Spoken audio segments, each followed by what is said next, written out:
উত্তৰ মুখ্যমন্ত্ৰী ডাঙৰীয়াই খেনুক দেখি ৰান্ধো বাৰো খেনুক দেখি দুৱাৰ বান্ধো তেওঁ মুখ্যমন্ত্ৰী সকলোৰে কাৰণে নহয় তেওঁ বুজাই দিছে গোটেই অসমৰ মুখ্যমন্ত্ৰী বুলি কয়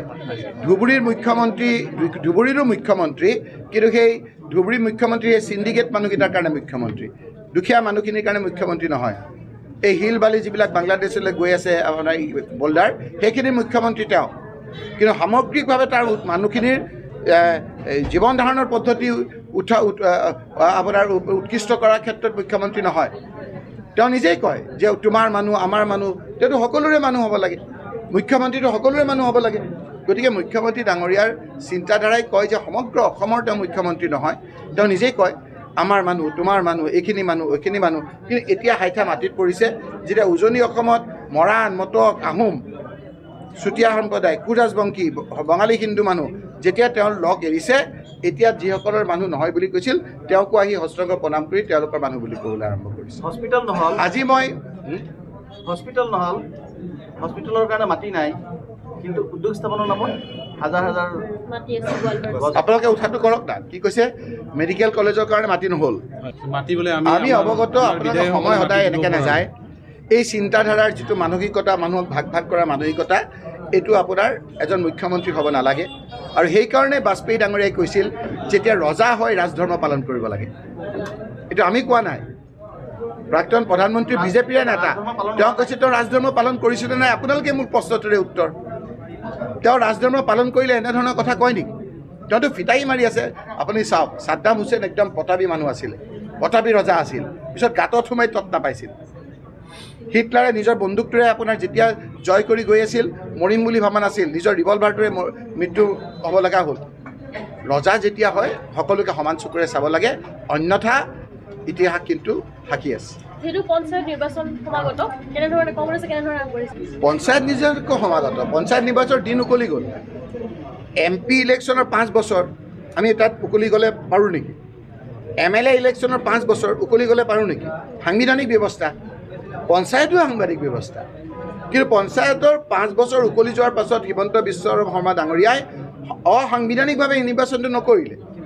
আপোনালোকক কৰি আছে কংগ্ৰেছক কৰি আছে এতিয়াহে তেওঁ এইবিলাক কৰি আছে 5 বছৰ যেতিয়া আছিলে আপোনালোকক কথাটো ডাইভাৰ্ট কৰিছে ময়ো জালত ভৰি দি দিছোঁ 5 বছৰ সময়ত যেতিয়া নিৰ্বাচনটো কৰিব লাগিছিল তাৰ 6 মাহৰ আগত কুচকাচ কৰি পেলাই ইলেকশ্যনটো কৰি দিব লাগিছিল ডিলিমিটেশ্যন লাগে তেতিয়াই কৰিব লাগিছিল ফেব্ৰুৱাৰীতে আপোনাৰ 23তে আপোনাৰ ম্যাদ গুচি গ'ল 22ত আপোনাৰ 23 ডিচেম্বৰতে গুচি গ'ল তেতিয়া কিয় নকৰিলে গোটেই এবছৰ হৈ গ'ল এতিয়া যিবিলাক পঞ্চায়তৰ খৰচ কৰি আছে পঞ্চায়তৰ প্ৰতিনিধি নাথাকাকৈ এইটো অসাংবিধানিক ইলিগেল বেলেগ চৰকাৰ আহিলে এইবিলাক যেতিয়া পৰীক্ষা হ'ব যিসকল ইয়াৰ লগত ইনভলভ তেওঁলোক কিন্তু পিছত পচিব মই আপোনালোকক কৈছোঁ মুখ্যমন্ত্ৰী ডাঙৰীয়া কাণ্ড কাৰখানা মুখ্যমন্ত্ৰীৰ আজি গুৰুত্বপূৰ্ণ কথা এটা কৈ আছোঁ মুখ্যমন্ত্ৰীৰ কথাত বহুতে আপোনাৰ অতি উত্তেজিত হৈ মুখ্যমন্ত্ৰীৰ প্ৰিয়পাত্ৰ হ'বৰ কাৰণে এনকাউণ্টাৰ কৰিছে নহয় বহু ক্ষেত্ৰত এনকাউণ্টাৰ হৈ মৰিছে নহয় পৰৱৰ্তী সময়ত হাইকোৰ্টত যেতিয়া এই এনকাউণ্টাৰ কৰা লোকসকলক যেতিয়া কৈফত তলব কৰিছে মুখ্যমন্ত্ৰী ডাঙৰীয়া গা এৰা দিছে সেই অফিচাৰজনে এতিয়া তাঁতবাতি কৰি ডাঙৰ ডাঙৰ উকিল ধৰি তেওঁ পইচা খৰচ কৰি থাকিবলগীয়া হৈছে মই কথাটো আপোনালোকক ওৰাই দিছোঁ নিজে বাচিবৰ কাৰণে সেই অফিচাৰসকলে মুখ্যমন্ত্ৰীৰ কথাত এনকাউণ্টাৰ কৰিছিল এনকাউণ্টাৰ কৰাৰ পাছত তেওঁলোকে এতিয়া যেতিয়া কৈফত তলব কৰিছে হাইকোৰ্টে মুখ্যমন্ত্ৰী ডাঙৰীয়াই গা এৰা দিছে মুখ্যমন্ত্ৰী ডাঙৰীয়াই নিৰাপদ দূৰত্বত আছে এতিয়া যিসকলে এনেধৰণৰ কামৰ লগত জড়িত থাকে পৰৱৰ্তী সময়ত মুখ্যমন্ত্ৰী ডাঙৰীয়াই নিজে নিৰাপদ দূৰত্বত থাকিব সেইকাৰণে মই কৈছোঁ যে আইন হাতত লৈ ইলিগেল কাম কোনো কৰিব নালাগে আমাৰো চৰকাৰ আছিল মুখ্যমন্ত্ৰী তৰুণ গগৈ ডাঙৰীয়া আছিল মুখ্যমন্ত্ৰীৰ পৰা আদি কৰি কোনোবাই যদি বিষয়াসকলক কিবা কথা কৈছিল তেওঁলোকে নম্ৰভাৱে কৈছিল যে এইটো আইনত নপৰে মুখ্যমন্ত্ৰী ডাঙৰীয়াই হেঁচা দিয়া নাছিল কিন্তু এতিয়া মুষ্টিমেয় 0.1% লোকে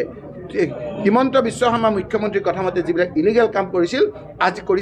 আজি নহ'লেও আইন আছে কানুন আছে পৰৱৰ্তী সময়ত তেওঁলোকে কিন্তু বিচাৰৰ সন্মুখীন হ'ব লাগিব আপুনি বিচৰা বাতৰি পাব কেৱল নিউজ 18 এপত নিউজ 18 এপ ডাউনলোড কৰিবলৈ স্কেন কৰক এই QR কোড গুগল প্লে ষ্টৰতো পাব এই নিউজ 18 এপ